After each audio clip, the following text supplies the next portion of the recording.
attention to offensive linemen. But yet another really good NFL player has retired at a young age, and it is the Cowboys center Travis Frederick, who battled an autoimmune disease and missed an entire season 2 years ago, and his absence was palpable on that Cowboys offense 2 seasons ago. He then returned this past year, and you see the numbers as clear as can be on your screen.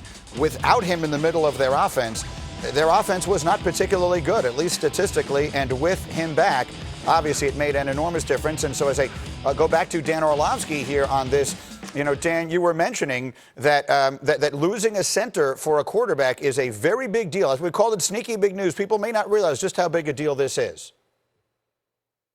No, Greeny, this is massive. This is a massive loss for the Cowboys and Dak Prescott. I need to get people understand, like, when the quarterback has the center that sees things the same way, that he understands, okay, in the run game, all 5 of our offensive linemen are going to go to that certain person to create the angle for the run or whatnot, or in the pass protection game, like, you know what, the pressure's coming over there, Travis, you handle it, get everybody on the same page. There's a saying in football, if we're all wrong, we're all right. And the center is the guy that makes sure everybody's on the same page, because then you're okay. And for Dak Prescott in this offense to lose Travis Frederick is a huge deal in this offseason, because you're not going to get this offseason now with everybody glued together and to replace somebody. This is a big loss for Dallas. No question about it. All right, Dan, stay with me. And Marcus, you in particular, stay with me, because our next guest is ready to go. We have enormous news that is well beyond just sports and well beyond just the United States. It is global news of consequence. The announcement has been made this morning that the 2020 Olympic Games, scheduled for late July into early August of this year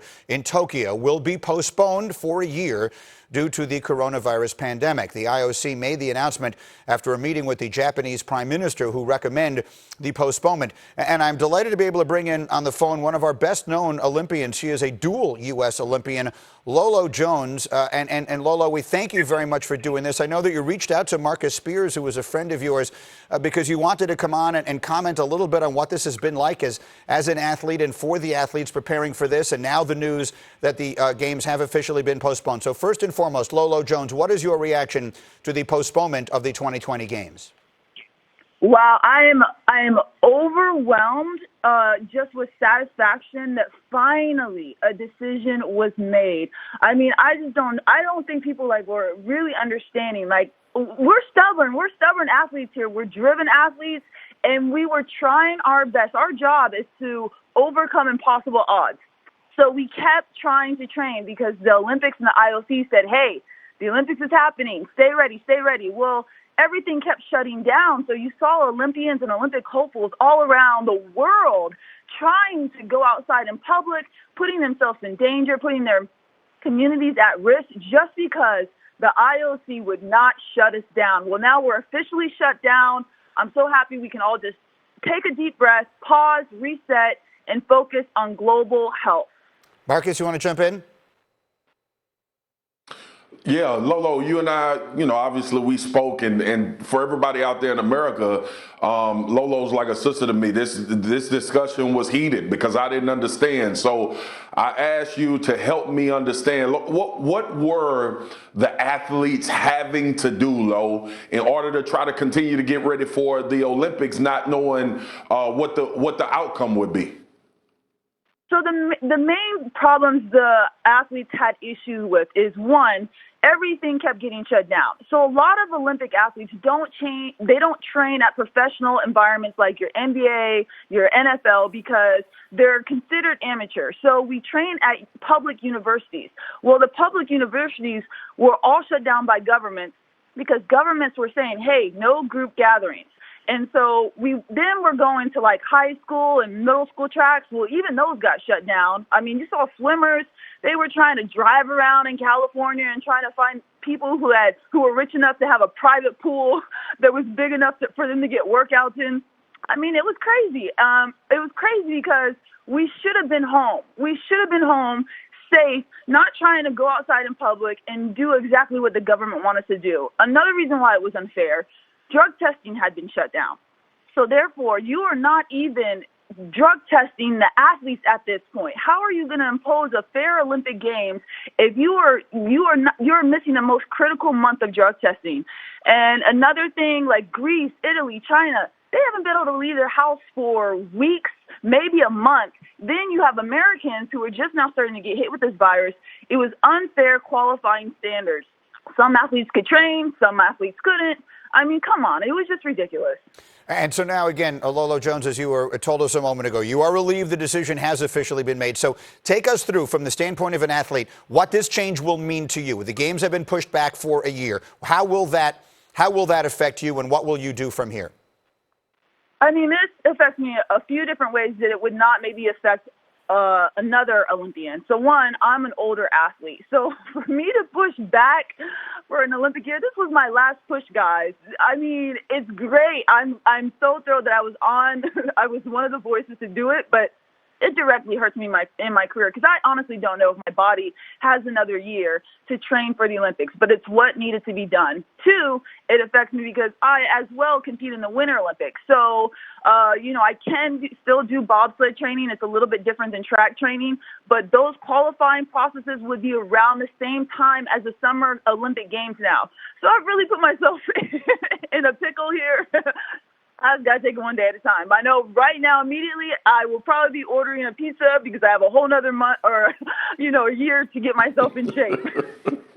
Lolo Jones, thank you very much for being here again. The original intention was to hear about what was going on for the athletes, and then this news breaking while we're on the air. We're glad to get your reaction to it. We're glad that a decision has finally been made for you and all the other athletes who were left in limbo. We wish you the best of luck, and we'll follow this as it goes forward. Thanks for the time this morning. Thank you, guys. Thank you. Have a good day. That's Lolo Jones, again, with the Olympics now officially postponed until next summer. Earlier, or this morning, we had Terry Bradshaw talking about his concerns about Tom Brady's future. Stephen A., Max, and more on that. First Take coming up 10 minutes. After next, do you want your team to tank for that guy? That's how special Tua is, and the only reason his stock has devalued is injury.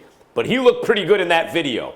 If the fact is that he checks out physically and gets a clean bill of health, you go to a place with Miami, who seems to be loaded for bear, been trending in the right direction, then added all those pieces, and now you just kind of parachute in a special quarterback. That's a no-brainer to me. Yeah, I think everyone is looking at it the same way. The question will be where the Dolphins take him. Can they sit at 5 or do they have to move up? We'll talk about that more. Again, Max and Steve and company are 3 minutes away from First Take, and we'll see you there. Max, thank you very much, as always. The Max Kellerman and First Take is just moments away. I've got Orlovsky, and we'll finish up with him and Swagoo. So I think all of us are in agreement that Tua looks good, that this has gone as well as it could have gone. The question is, if the Dolphins or anyone else want to take him, where will they have to take him? Dan, in your opinion, do you have to trade up to 3 to get Tua Tagovailoa?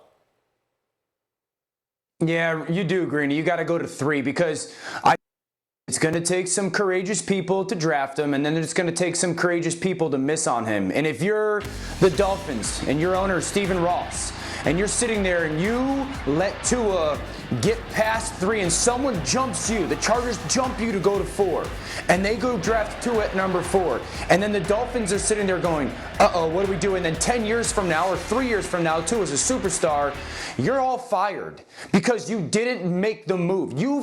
Once you peg that that's the guy, no matter the picks that it costs you, reasonable, but you got to go get him, Greeny. And I don't think that there's any way that an organization could sit there and go, yup, all the questions we had on Tua are answered. He's the special player that we thought. We're just going to sit back and let him fall to us. You don't let a franchise-changing player fall to you. You go and hunt him down. So I think you'll have to go to 3 to go get him. Swagoo, you're the GM. Are you doing it? Yeah, I'm doing it, G, and I may actually have to go to 2.